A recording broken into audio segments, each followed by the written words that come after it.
Ey göze görünmez Allah'ım, ey uca Rəbbimiz, ibadətlərimizi, dua, arzu və istəklərimizi qəbul et.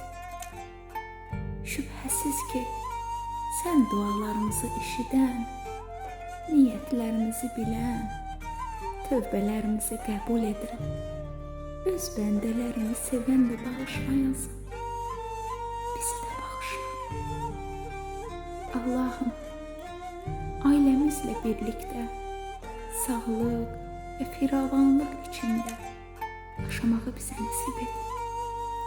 İşi olmayanlara iş, xəstəsi olanlara şəfa, aşı olmayanlara aş, maaşı olmayanlara maaş, övladı olmayanlara övlad, borcu olanlara imkan ver Allah'ım.